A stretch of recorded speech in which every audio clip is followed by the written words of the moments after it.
Está durmiendo. Bueno, ahí quedamos. Estén bien, gracias. Avísenme cuando hay que reconectar cualquier cosa. Dale, gracias. Hola, ¿qué tal? Bueno, ahora me quedé sola, así que me saco el barbijo. ¿Qué tal? Pido disculpas, la vez pasada tenía un lío en vacunas, en el servicio, no con las vacunas. Para cubrir por la pandemia, así que bueno, vamos a ver hoy el tema crecimiento. Muy importante para los pediatras, fundamental, porque los pediatras atendemos niños desde que nacen. ¿Cuánto pesa un recién nacido? ¿Alguno me puede decir de los que estén escuchando? Más de 2,5 kilos, ¿puede ser? Sí, A partir de 2,5 kilos. exacto. 2,5 kilos es el punto de corte para decir que es bajo peso, ¿sí? Bajo peso, obviamente, para un chico de término. Así que está perfecto. Y hasta puede ser 4 kilos, 4,200, depende de la bibliografía, para considerarlo alto peso y de la edad gestacional. Desde esa edad, o sea, desde ese tamañito, hasta un adolescente. Entonces, esa evolución del tamaño es algo sumamente importante para los pediatras. Por eso, esta clase, decía Fernando Torres, para nosotros es importante. Vamos a meter acá. Así que de lo que vamos a hablar hoy es de crecimiento, que es aumento de tamaño, ¿sí? No vamos a hablar de adquisición de capacidades funcionales, que esto sería desarrollo, o de nuevas funciones y características, que es la definición de maduración. Por ejemplo, uno habla de desarrollo neurológico, que además requiere de maduración, porque requiere de mielinización del sistema nervioso para adquirir nuevas funciones, o sea, tengo que tener una característica morfológica para adquirir nuevas funciones. Y maduración puede ser, como ejemplo, maduración ósea, aparición de núcleos de osificación, maduración dentaria. Hoy vamos a hablar solo de crecimiento. Doctora, disculpe, creo que hay una chica que está tratando de entrar a la clase. Ah, pero no me aparece acá como para admitir. A ver. Recién admití. No, ahí está, ahí entró, ahí entró. ¿Entró? Sí, Porque sí. recién, si no me aparece acá arriba, admitir. ¿Entró? Sí. Bueno. Gracias. No, de nada. Pasa que se colgó. Se me pasó. Y entonces, primero vamos a hacer una pequeña introducción teórica de qué factores regulan el crecimiento y después cómo lo evaluamos en la práctica, ¿sí? En la práctica de todos los días en el consultorio de pediatría. Tenemos factores genéticos, nutricionales, neuroendocrinos y medioambientales.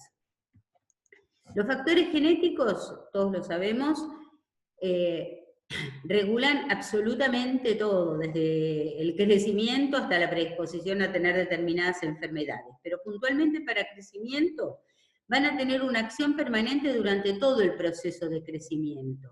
Vamos a ver que si genéticamente está determinado para ser un niño un poco más grande y se detiene el crecimiento, ese potencial genético de crecimiento, ¿sí? Que sería la viñeta que está la anteúltima, perdón, ese potencial genético de crecimiento hace que, si la patología deja de estar, crezca adecuadamente, ¿sí? Hay variaciones de género, los varones son genéticamente determinados más grandes, globalmente, ¿no? A nivel poblacional, que las mujeres. Y hay enfermedades genéticas que se detectan, o uno las piensa, las sospecha, solo por alteraciones del crecimiento, un niño que no crece adecuadamente. Potencial genético y recanalización lo vamos a volver a ver después. De los factores nutricionales, esto es algo obvio, ¿sí? No tengo el sustrato para que crezcan las células, que es desde el disponer de los alimentos, los hábitos alimentarios que tiene que ver con el tipo de alimentación que recibe el niño, todos los procesos de deglución, o sea, la ingestión incluirían deglución, los trastornos de la deglución puede llevar a una falla de crecimiento sin que tenga otra alteración, y cuando uno empieza a estudiar ve eso.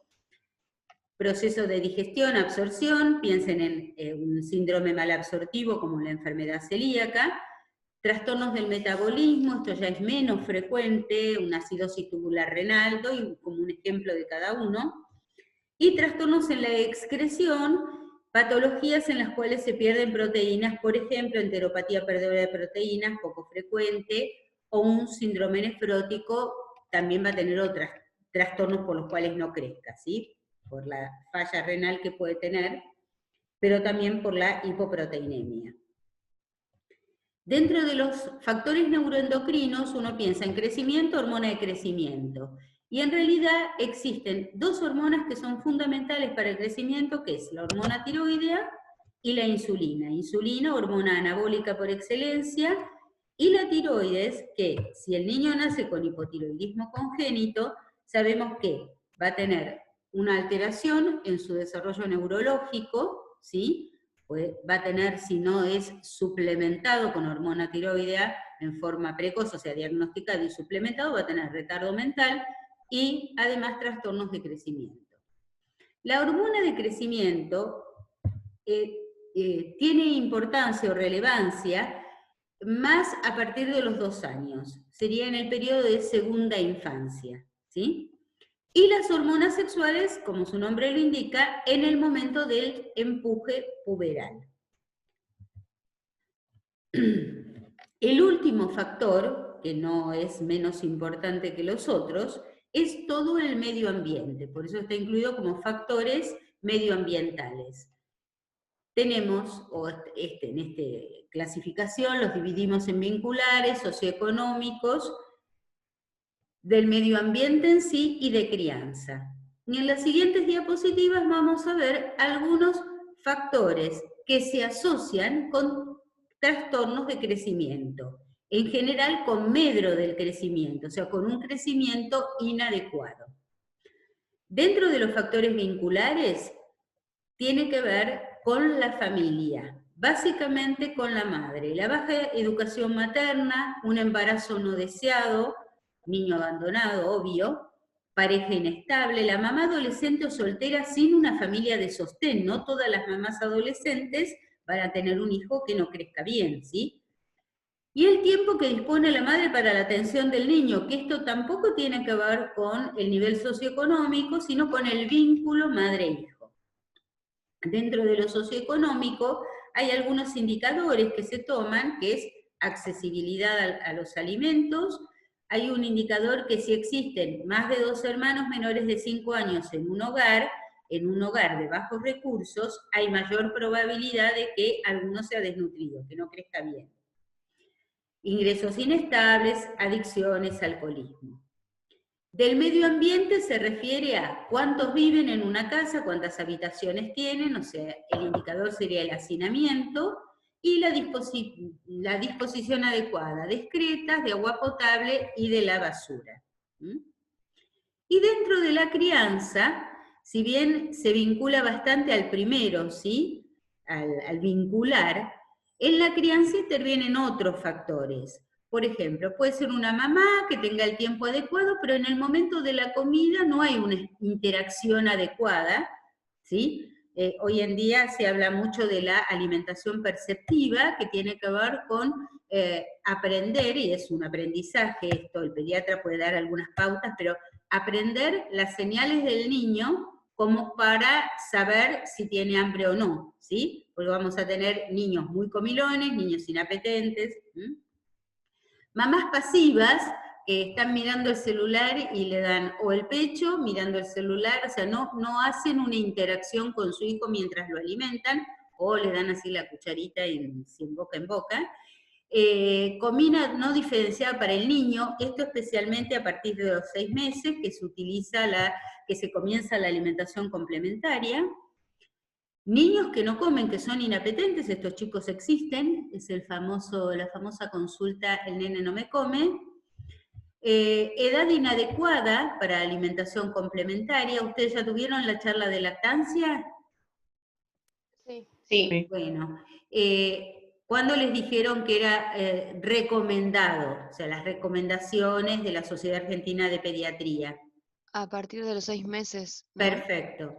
Estados Unidos y hay otros países que ponen un lapso 4 a 6 meses, pero nosotros sostenemos lo de la OMS, que es a partir de nosotros que es la Argentina y la Sociedad Argentina de Pediatría, a partir de los 6 meses, incluso continuar con la lactancia hasta los 2 años, incorporando alimentos. ¿Mm? Si todos estos factores funcionan adecuadamente, yo lo que voy a tener es la flechita de abajo, que es un crecimiento adecuado. Avíseme si hay alguien para entrar, pero no me aparece en la pantalla. Bueno, el niño uno lo ve como pediatra en el momento del nacimiento, pero cuando nace va a tener un determinado peso, recién hablamos, ¿sí? 2,5 kilos a alrededor de 4 kilos, en un bebé de término. ¿Qué pasa si yo tengo un bebé con bajo peso al nacer?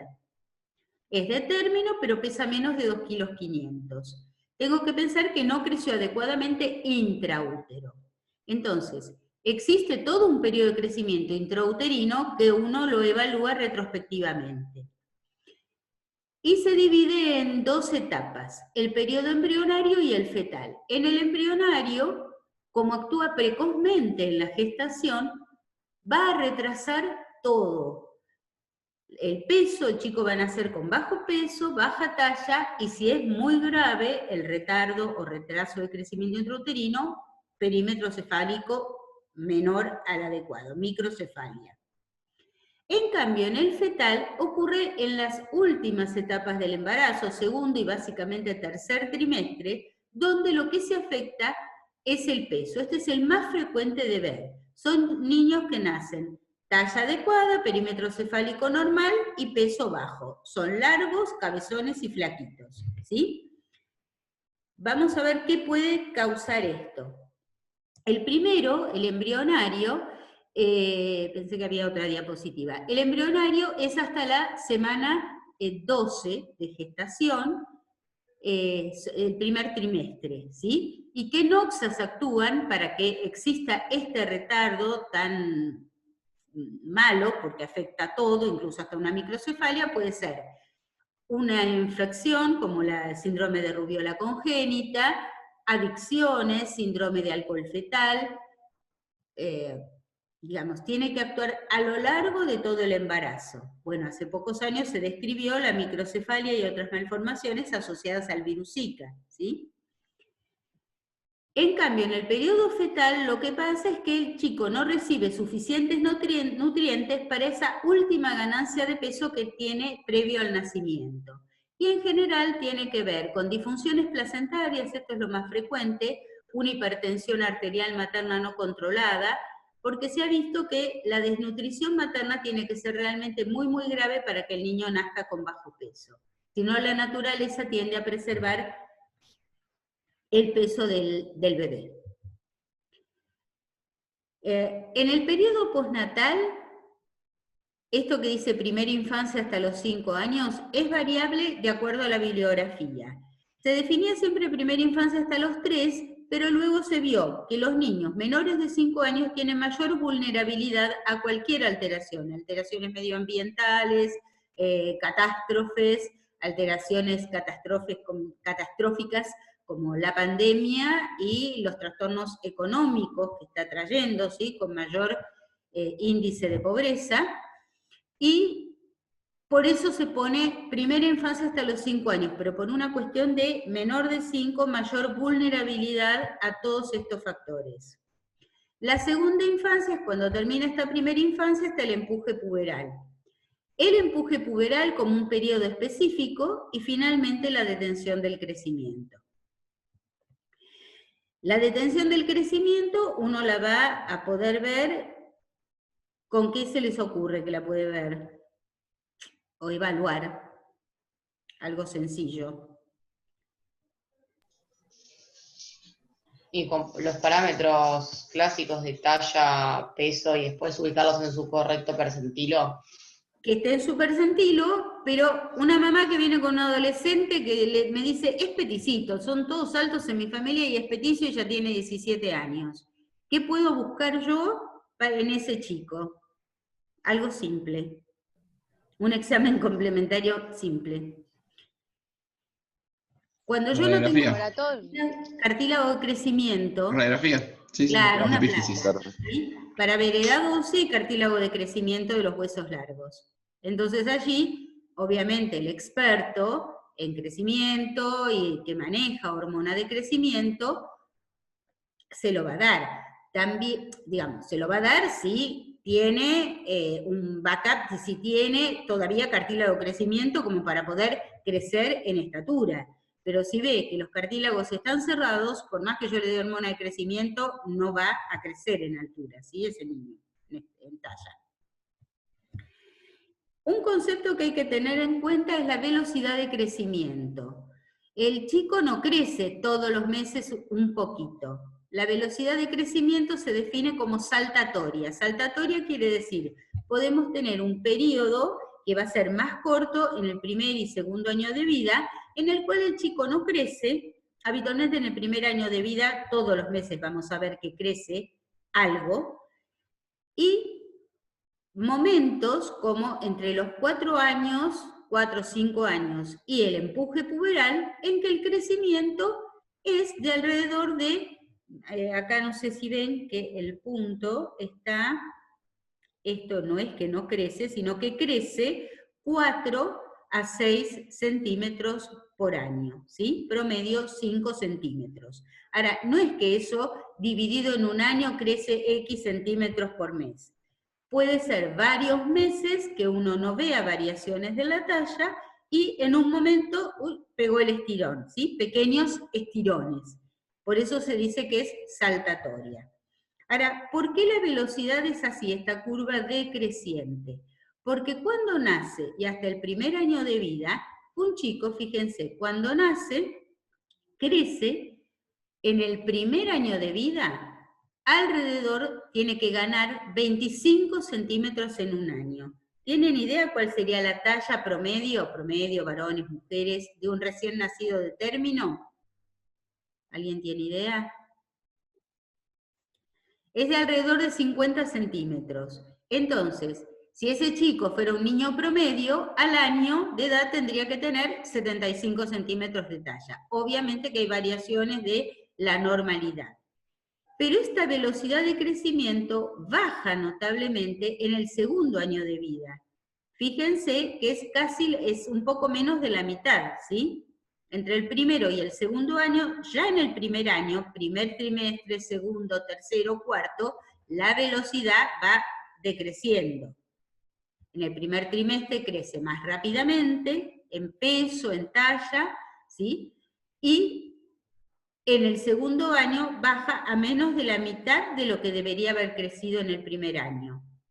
Luego sigue descendiendo hasta llegar a esta meseta que habíamos visto entre los 4 años hasta el empuje puberal, que acá está graficado 10 años, puede ser a los 11, a los 12, esto depende de la genética del individuo, cuándo va a tener el empuje puberal, y es el único momento en el cual se acelera.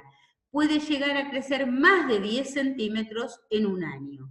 No es que a los 12 todos van a crecer 10 centímetros más, pero las hormonas sexuales hacen que la velocidad se acelere y en el momento en que empiezan a aparecer estas hormonas sexuales, aparece ese estirón, ¿sí? El empuje puberal, luego decrece y la finalización del crecimiento vimos que es variable. Hay chicos que sigan creciendo hasta un poco más de los 18 años, sabemos que las mujeres detienen un poquito antes el crecimiento. Lo importante de esto, más que acordarte de cifras, es saber que si un chico tiene una patología en los momentos de mayor velocidad, que son el primer año de vida y el empuje puberal, una patología severa o una patología crónica, en esos periodos es poco probable que a pesar de que la supere, ¿sí?, tenga la talla final que hubiese tenido si no se enfermaba. Por eso se los llama periodos críticos del crecimiento. Periodo crítico quiere decir, actuó una anoxa en los momentos en los que tengo mayor velocidad de crecimiento. Y entonces acá viene el concepto de crecimiento compensatorio que tiene que ver con eso que yo comenté al principio de la genética. Vamos a pasar las diapositivas, total esto les queda.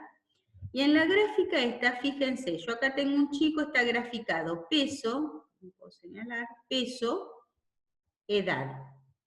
Y para cada edad, un límite superior y un límite inferior. Este es mi paciente. Al año tenía un peso adecuado, ¿sí? Estaba como en el medio del límite superior e inferior. Y veo que a los 2 años se acerca al límite inferior y a los 3 está por debajo. Si a mí me muestran esta curva, yo lo que tengo que decir, acá le empezó a pasar algo. Primero porque se fue alejando de como él venía creciendo, que tendría que ser una línea imaginaria acá, ¿sí?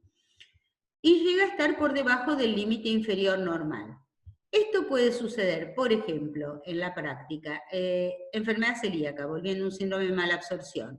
Lo único que hace es detiene el crecimiento en peso, no aumenta de peso, ¿sí?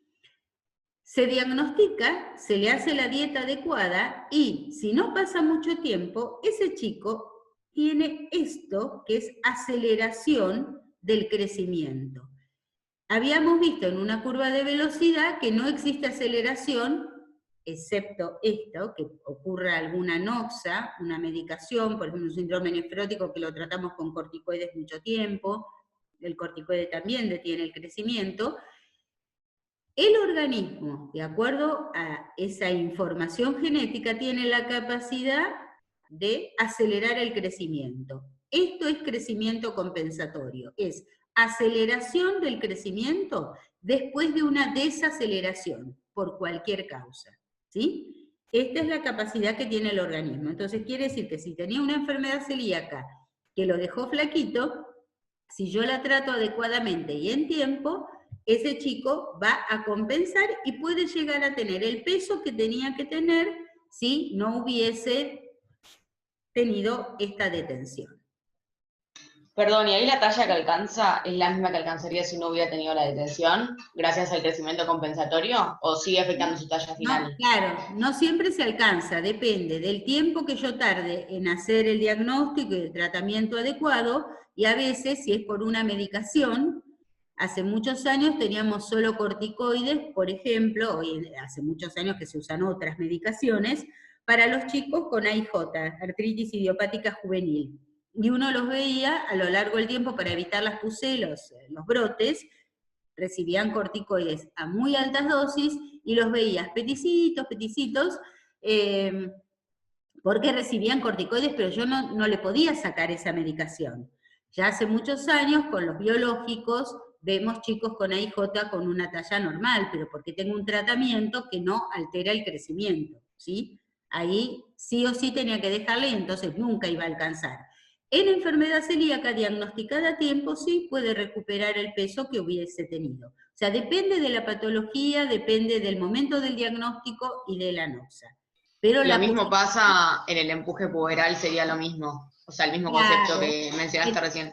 En el empuje puberal pasa lo mismo. Si, por ejemplo, tengo un debut diabético, una diabetes tipo 1 en el empuje puberal, y es solapado, no debuta con una cetoacidosis, y no es tratada, o bueno, sí debuta con una cetoacidosis, pero después el control no es adecuado, que esto puede pasar, un control inadecuado de una diabetes tipo 1, en esa época del empuje puberal, puede, aunque después lo controle adecuadamente, puede no alcanzar la talla final esperada para ese chico si no hubiese tenido la diabetes. ¿Sí? Exacto. En cualquiera de los dos momentos críticos es cuanto más se va a ver alterado el crecimiento. Y una pregunta. Sí, cómo no. ¿Esto es el mismo concepto que el catch-up? O sea, ¿sería parecido a como es con los prematuros? Claro, eso sería catch-up o recanalización del crecimiento. En un bebé prematuro, yo eso en general lo muestro cuando muestro las gráficas, pero está bien, lo podemos charlar ahora. Eso de recanalización del crecimiento es el catch-up. El prematuro o el niño con bajo peso al nacer, con retardo de crecimiento, hace una recanalización, hace un catch-up. Crece más rápido que lo que crecería si hubiese tenido el tamaño adecuado para la edad gestacional. Crece más rápido. También va a depender, si hablamos de prematuro, del grado de prematurez. El prematuro extremo no, pero el prematuro medio, que es entre 1,5 kg, 2 kilos, ¿sí? Y de 32 a 35 semanas de edad gestacional, probablemente hacia los 2 años pueda tener el tamaño que hubiese tenido, obviamente si todo lo externo es adecuado, que se hubiese tenido si no era prematuro, ¿sí? Perfecto, gracias. Sí. Entonces llegamos, viene nuestro paciente y nosotros tenemos que evaluar el crecimiento. Podemos hacer un diagnóstico. Hoy tiene 6 meses, lo peso, lo mido, le tomo el perímetro cefálico y digo, hoy tiene un tamaño adecuado para la edad, ahora vamos a ver qué es normal y qué no es normal. Pero ver esto de la velocidad, tengo que tener más de una medición, ¿sí? Si no, no sé, de un momento a otro en la vida, 1 mes, 2 meses, 3 meses, para evaluar velocidad dependerá de la edad. En el primer año de vida, sobre todo el primer semestre, yo lo mido una vez por mes y tiene que haber un aumento de talla, ¿sí? Entonces, para evaluar velocidad, sin irnos a cálculos matemáticos que sí existen, pero no los vamos a ver hoy, con 2 mediciones yo puedo saber si ese niño crece a una velocidad normal. Y ahora vamos a ver con qué lo vamos a comparar. ¿Qué es lo que medimos en la práctica diaria? Peso, lo que vinimos nombrando, peso, talla o longitud corporal y perímetro cefálico. Hay 2 medidas antropométricas, que son la circunferencia del brazo y el pliegue cutáneo, que puede ser precipital, subescapular, que no se usan en la práctica diaria. Entonces nos vamos a referir siempre porque es lo que se hace, peso, talla y perímetro cefálico. Yo no puedo decir como todos los años, cuando vayan a Niño Sano, porque no está funcionando el consultorio de Niño Sano. Quedan unos minutitos, bueno, vamos a ver si seguimos un poquito más y le hacemos un corte. Entonces, se me trabó. Esto no lo vamos a ver, porque es un video que se ve mal. Ay, se me fui. El peso, lo importante es que cuando yo peso un niño, lo que peso es la masa corporal total. Bueno, se me pasó la diapositiva. Peso masa corporal total, ¿sí? No discrimino si es grasa, si es hueso, para eso existen, para saber, por ejemplo, la grasa hoy en día, antiguamente se usaba los pliegues cutáneos, tricipital, subescapular, hoy en día hay otros métodos más modernos para medir la grasa corporal. Pero en la práctica pediátrica uno cuando lo pesa, sabe si el niño creció o no creció, pero puede ser líquido, por ejemplo, un descenso de peso, tengo que evaluar si no está deshidratado, si tuvo una patología, ¿sí? El peso se altera muy rápidamente. Eso como concepto que ustedes tengan. Si tiene una gastroenteritis, si tiene una bronquiolitis, enfermedades frecuentes, prevalentes en la infancia, ¿sí? Salvo este año que todo es COVID. Lo frecuente es enfermedades respiratorias en la época invernal, gastroenteritis en cualquier momento del año, ¿sí? Ya no es más la diarrea estival, como era hace más de 30 años. El niño puede estar deshidratado, aunque no sea grave, y haber bajado de peso. Y se recupera rápidamente, obviamente, le doy el líquido que necesita y se recupera. La bronquiolitis no es por deshidratación, sino porque no puede alimentarse adecuadamente. Baja de peso, se recupera rápidamente. En cambio, la talla, en estas enfermedades agudas, y aunque sean reiteradas, no se altera. Para que se altere el crecimiento en talla, tiene que haber una noxa, una enfermedad, que actúe durante mucho tiempo. Por eso está puesto como punto de corte. Si yo tengo un chico menor de 3 años, con talla baja para la edad, tengo que pensar algo pasado, que tiene una enfermedad genética o que tuvo un retardo de crecimiento intrauterino. ¿Cómo puedo averiguar el retardo? Si yo no lo vi cuando nació, preguntándole si nació de término, si nació para cuando lo esperaba, si le dijeron que era para las semanas, aunque no tenga exactas las semanas de gestación del nacimiento del niño, la edad gestacional, y qué peso tuvo al nacer. Si tuvo menos de 2,5 kilos, y la mamá me dice, sí, nació cuando la época que tenía que nacer, yo sé que tuvo un retardo de crecimiento, ¿sí? Y a veces ese retardo de crecimiento en los primeros años puede llevar a una baja talla. Hay otros factores que no los vamos a ver acá porque sería todo el tema de otra clase. El retardo de crecimiento intrauterino se vio que por una alteración metabólica intraútero puede en la edad segunda infancia, adolescencia y adultez, producir enfermedades crónicas del adulto, pero eso no lo vamos a ver ahora. Si tiene más de 3 años, tengo que preguntarle qué pasó en esos 3 años de vida, si no es un paciente que yo conozco. Y esto que dice la diapositiva, variaciones diarias de talla y de acuerdo a la posición, no tiene una implicancia clínica, ¿sí? Pero somos más altos a la mañana que a la noche, por una cuestión de los cartílagos intervertebrales, de deshidratación, y si yo mido en el mismo momento al chico acostado o de pie, también una variación de 0,5 a 0,7 centímetros. Lo de la variación de acuerdo a la posición es importante porque yo tengo que saber con qué valores poblacionales lo voy a comparar a mi paciente, ¿sí? Y entonces, si esos valores poblacionales, los chicos de esa población de comparación fueron medidos, como las tablas que se usan actualmente, hasta los 2 años acostado, yo a mi paciente, para compararlo con esa población, lo tengo que medir hasta los 2 años acostado. Y a partir de los 2 años, de pie.